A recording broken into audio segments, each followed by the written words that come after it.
Bonsoir et bienvenue dans cette nouvelle édition d'Info Soirée. On y va pour les titres qui font la une de l'actualité. Arrêtée après avoir poussé son mari dans les escaliers, Michelle Ropa s'est confiée à cœur ouvert à nos journalistes.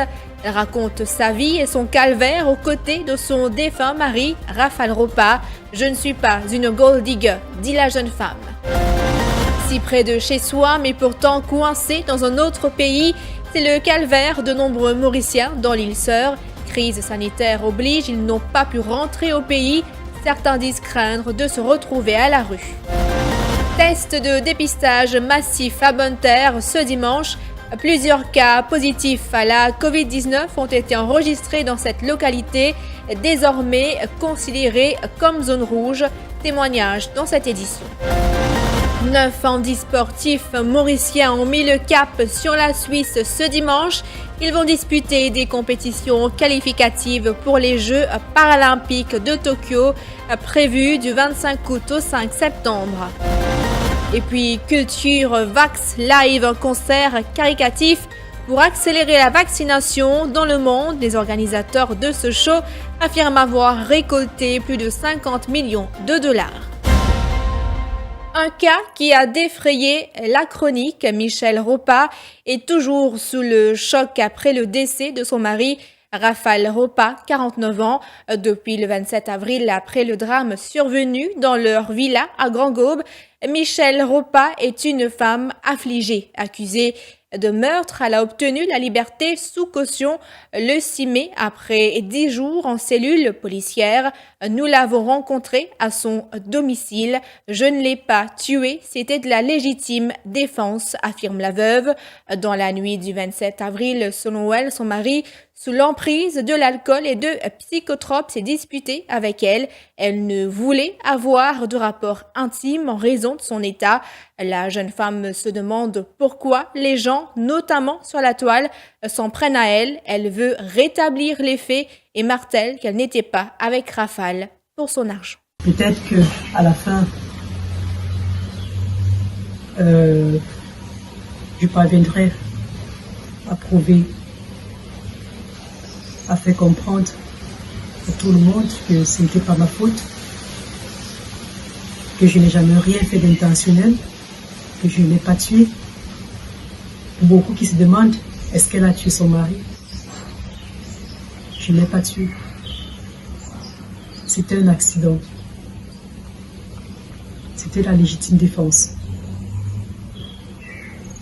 Est-ce que vous étiez victime de violences domestiques? Oui. Pendant très longtemps, mon mari a eu des... Comment dirais-je? Déjà, mon mari n'a pas toujours été comme ça. C'était quelqu'un de très bien. Avec le temps, il est devenu ce qu'il est devenu. Je ne pense pas que quelqu'un n'est violent en fait. On a essayé du mieux qu'on pouvait de recoller les bouts, d'être ensemble, d'être heureux, mais ça n'a pas marché. Les gens ne réalisent pas à quel point ils me font mal à moi, à mes enfants, à mes beaux-parents, lorsqu'ils écrivent. Lorsqu'ils écrivent, ils racontent autant de choses aussi horribles à mon sujet, à son sujet. Toutes ces choses que la presse, il y a certaines presses qui ont inventé, je ne sais pas recueilli de quelle imagination, mais de grâce, lorsque vous voulez savoir quelque chose, demandez directement aux gens. Un SOS de Mauriciens en détresse. Une vingtaine de nos compatriotes bloqués à l'île de la Réunion se sont vus refuser leur retour à Maurice en raison de la crise sanitaire. Ils se retrouvent aujourd'hui en situation irrégulière dans l'île Sœur. Certains risquent même de se retrouver à la rue. Les Maurice, ils ont fermé la frontière avec la Réunion et depuis je suis là, coincé, sans argent. Et là où je suis depuis décembre, qui pensait l'arrangement qu'on avait fait avec le propriétaire que ce serait pas plus de 2 mois. Et ben là, je me retrouve coincé et j'ai pas de sous pour justement payer le loyer. Et je peux vous dire qu'il me met la pression tous les 2 jours avec des messages. Qu'est-ce qu'il en est? Bon, en même temps, sachant bien la situation, ben je peux pas travailler, j'ai pas le droit de travailler, j'ai pas de revenus, au chômage à l'île Maurice aussi. Et c'est catastrophique et psychologiquement surtout. Je me réveille tous les jours avec l'urne de mon frère devant moi et c'est pas évident. J'ai déjà vécu 4 mois quotidiennement aller-retour à l'hôpital, voyant son état détérioré. Maintenant, elle n'est plus là. On n'arrive même plus, ma famille et moi, à faire le deuil, rentrer à Maurice parce que le gouvernement a décidé de laisser tomber ses citoyens qui sont à La Réunion. Cela ne les concerne pas. C'est comme si indirectement ils disaient au gouvernement à l'État français, ben c'est à vous de vous occuper des Mauriciens. Et je suis pas venu là en vacances. Moi, ici, depuis le 26 avril, je suis venue à cause de ma grand-mère qui est bien malade. Ici, admise à l'hôpital. Et je me suis posée rester avec lui jusqu'à le 7 juin, mais malheureusement, il est décédé un jour avant moi arriver. Et là, je parti par de l'écho pour faire funérailles, tant que j'ai l'autorisation un membre de la famille. Et vu qu'il l'année dernière, m'a perdu ma maman ici à La Réunion même. Maman est venue en vacances et elle est décédée ici même. Et après moi, ma grand-mère peine à personne. Donc, et tout le retombe le mois, moi, il m'a bien venu. Et là, elle est décédée. Ce bailleur reprend sur la case. Moi, peine à logement. Et moi, peine à le moyen pour payer un hôtel pour rester. Là, mon père est un camarade de ma grand-mère et à Saint-Paul. Donc, moi pas très bien accueilli ici et Madame Ndiama carrément quitte sur la case dimanche. Donc, après dimanche, là, moi trouve moi à la rue complètement et moi vraiment pas connais qui pour faire. Et il est assez difficile pour moi d'être loin de ma famille, mon mari, mon papa qui est Maurice, qui pas pu faire non pour moi. Et j'espère que je réussir quelque chose pour moi. Et l'ancien ministre mauricien des Affaires étrangères a commenté les cas des Mauriciens en détresse à l'île de La Réunion. Je fais une cause avec le consul, M. Rawat, et il y a des choses qui sont faire concernant l'aide qui M. Rawat et que l'association des Mauriciens capable de donner là-bas, c'est-à-dire en logistique, hébergement. De jour en jour, la situation peut devenir de plus en plus difficile et dans les Mauriciens là, je dans une situation vraiment de grande détresse. Il y a aussi qu'il fait un appel le ministère des Affaires étrangères plusieurs fois et que je finis dire comme ça qu'il y a attendre pour trouver une solution. Et moi, ce que je peux dire, c'est que normalement, il y a un comité qui est présidé au niveau du ministère du Tourisme et par le vice-premier ministre. Et nous faisons l'appel au niveau de ce comité-là pour qu'ils considèrent les cas réunionnais comme une urgence. Effectivement, il y a un vol de La Réunion qui retourne presque vide une fois par semaine. Quand il y a la détresse, disons qu'il y a une de manière, au cas par cas, et dans une solution, le vol est déjà là. Ce qui beaucoup, mais quand même la grande majorité, de design réserve une place en quarantaine. La seule chose, c'est le vol. Donc, il est bien fait de manière qui considère avec l'attention, l'urgence qu'ils ont mérité, et considère vraiment comme un Mauricien bloqué et qui est en détresse à La Réunion. 9 nouveaux cas de Covid-19 détectés ce dimanche. Il s'agit de 8 habitants de Candiable et un habitant de Bonne-Terre. Ils sont tous été détectés suite à l'exercice de contact tracing en cours et sont reliés au cluster de Candiable. Le nombre de cas actifs au niveau local est donc de 74. Le ministère demande également à tout membre du public ayant voyagé dans le van immatriculé 4307 JL14 de contacter le 8924. Ce van a pour habitude de transporter des passagers au départ de Candiable à Port-Louis et parallèlement, un exercice de dépistage a débuté ce matin dans la région de Bonne-Terre. C'est important parce que, attention, mon positif, et moi, pour pas ça avec nos proches. Surtout comme on a là-bas, on trouve la discipline qui est bien régnée. C'est là une personne qui peut bien guider nous, quand tu débutes, quand aller, etc. Si jamais vraiment un démon est contaminé dans le portu, nous ne connaissons pas que ça capable de venir. Parce que nous, tout peut prendre nos précautions. Enfin, moi, je fais moi de mon côté, mais on ne sait jamais pas connaître que ça capable sortir. Mais en même temps, si jamais mot positif, on n'a pas envie de ça le démon encore. Mais autant qu'il me connaît, safety, same first. Prévention, c'est toujours plus mieux que guérison. Comment on peut provide sa facilité là dans l'endroit et qui est important pour moi, pour moi et pour la famille. Et le ministère du Transport enclenche le protocole défini pour les zones rouges à Bunter et à Candiable. De ce fait, ces deux localités ne seront pas desservies par des autobus, sauf pour les candidats aux examens du SI et du HSI et les surveillants. Seulement les bus ayant le logo Examination Buses pourront s'arrêter dans ces régions. Par ailleurs, certains autobus qui doivent se rendre à une destination précise n'auront d'autre choix que de passer par les zones rouges mais ne s'arrêteront pas. Par exemple, les bus qui sortent de la gare de Vacois pour se rendre à Port-Louis. Ils étaient nombreux à se rendre dans la capitale ce dimanche. Fini les rues tranquilles du temps du confinement. Port-Louis et ses alentours ont été pris d'assaut ce dimanche. Certains ont même négligé les mesures sanitaires aux oubliettes, la distance sociale. Regardez.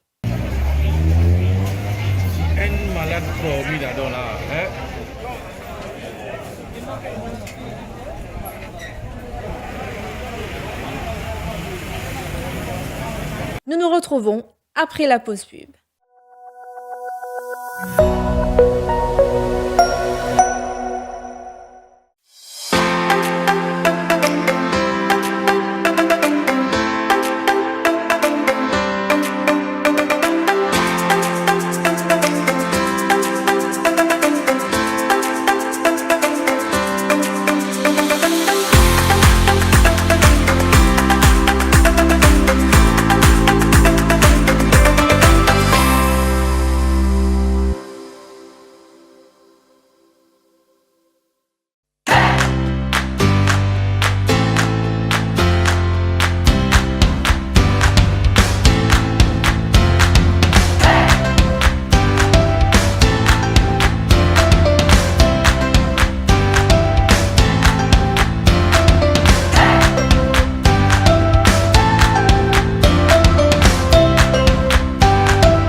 Heartiest wishes from Vadilal on the auspicious occasion of Ramadan.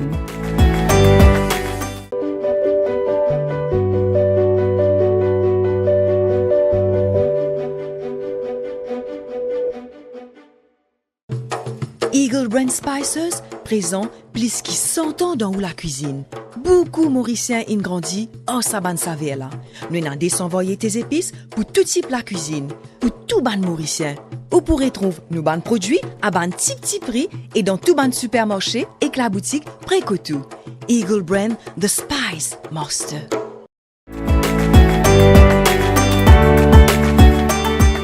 Muaz आप सबको रमज़ान मुबारक की नेक ख्वाहिशात पेश करते हैं।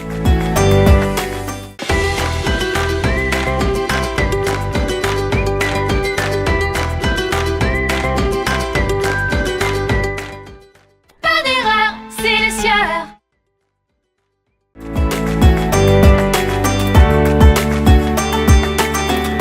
Heartiest wishes from Vadilal on the auspicious occasion of Ramadan.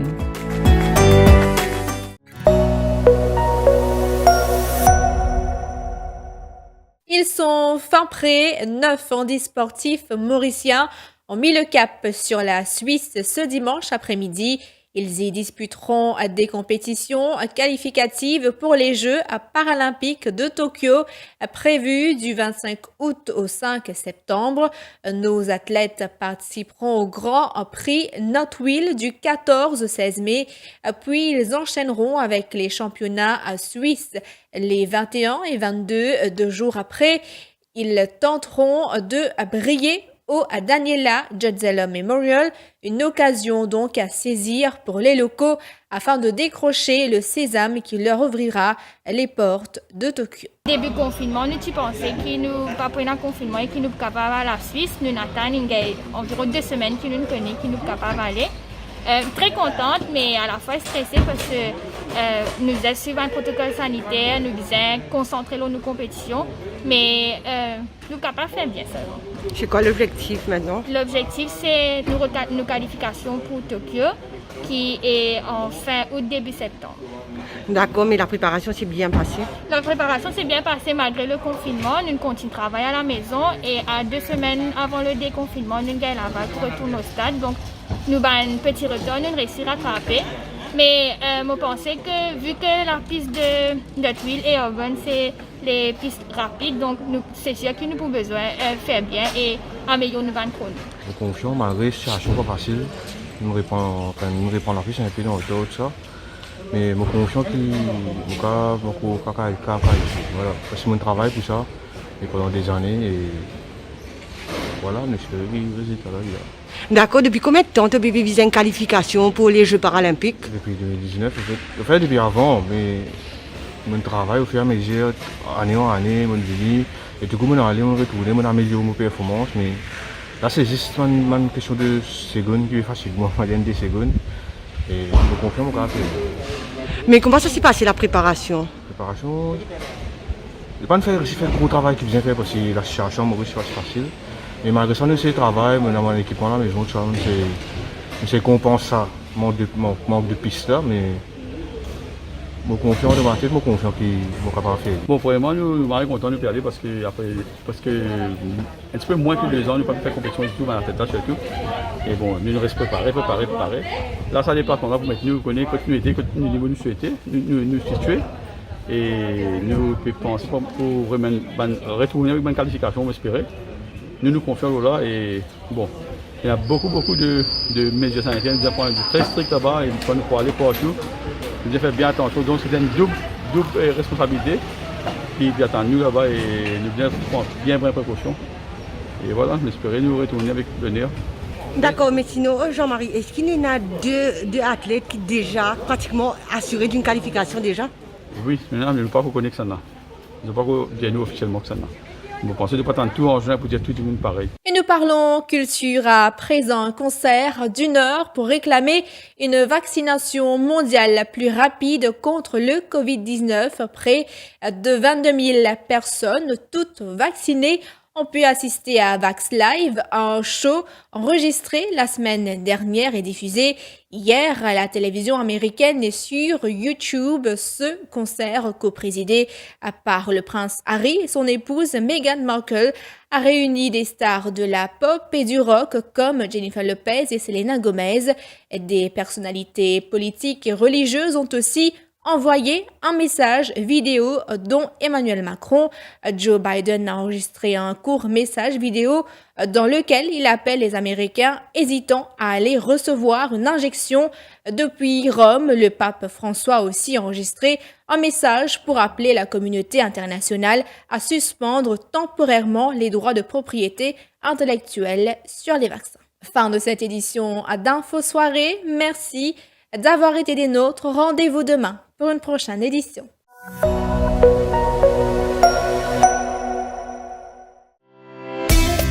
Vous pensez déjà succulent Briani pour la fête Eid al-Fitr aux pâtisseries turques Orange Blossom? Nous vous recommandons de placer vos commandes le plus tôt possible.